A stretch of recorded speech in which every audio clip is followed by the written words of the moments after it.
I'm curious about this. I had a video. Actually, I traveled to Zanzibar, which is an island off the coast of. Okay, I know you're trying to fight and shit. An island off the coast of Tanzania.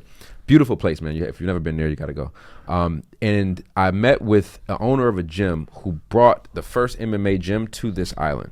Incredible guy, Ali Simi Ali. Check that interview out on YouTube as well. And he said something that went viral. He said, Muay Thai is the most brutal sport in the world. He said boxing, yeah, you try to punch the person, you try to hit the person, but Muay Thai is the most brutal because you intentionally are trying to cause pain. And the amount of uproar, I didn't think that it was that controversial of a statement. I mean, in my eyes, Muay Thai seems more dangerous, more brutal. But a lot of people got offended by that. People were like, no, boxing is the most brutal. Have you seen how many people got blah, blah, blah, blah.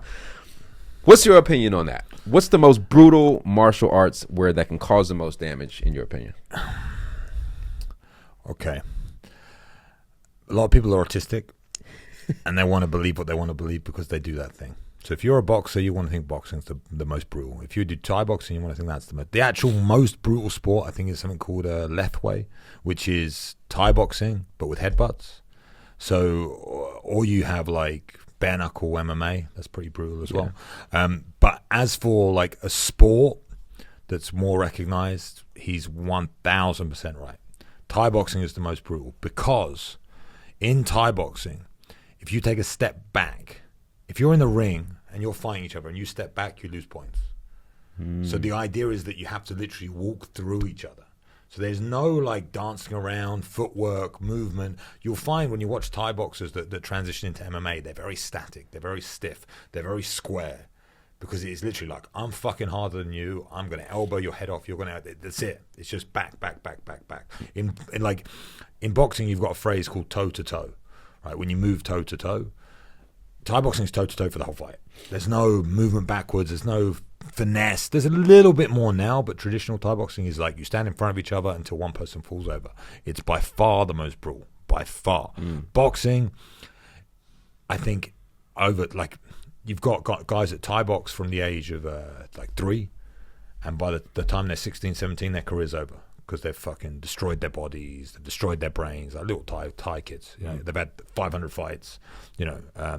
So boxing, I think, is extremely brutal and bad for the brain. I think this is the flip that most people don't get.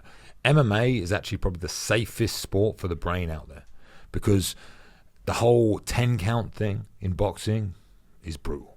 Like if I knock you down and you get 10 count to stand up, and then you get back up, and then I knock you down again and you get another 10 count to stand up, then I knock you down again and the fight's over. It's like you got murdered 3 times. Right. In MMA, if I knock you down, I get to go down with you and continue and hit and elbow, and the referee stops it.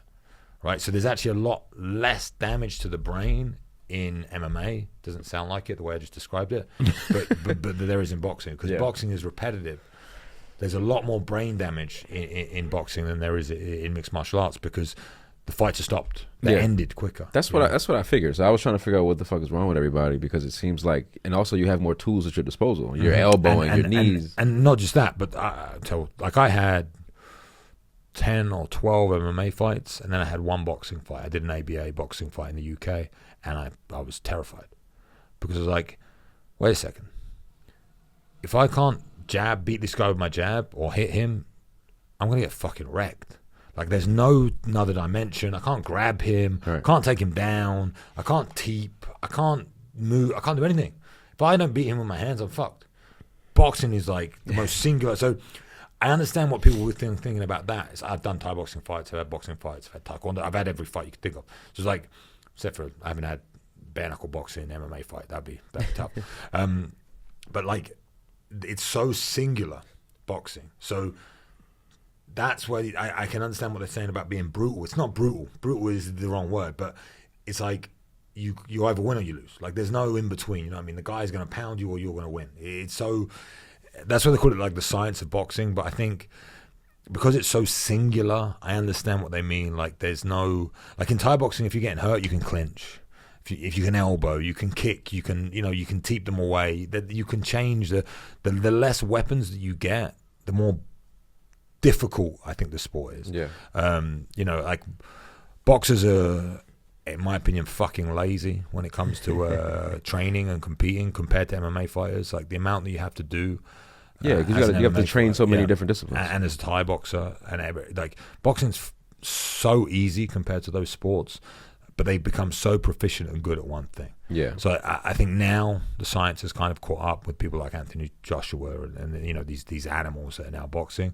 But yeah, the basic boxing training is you skip, you hit the bag, you hit some pads, you do some sparring. It's like it doesn't hurt the body so much. But yeah, I know you wanted me to say something viral. I would say, definitely Thai boxing is the most brutal. MMA is the most difficult. And boxing's for pussies. Boxing is for pussies. Boxing's for pussies. You heard what he said.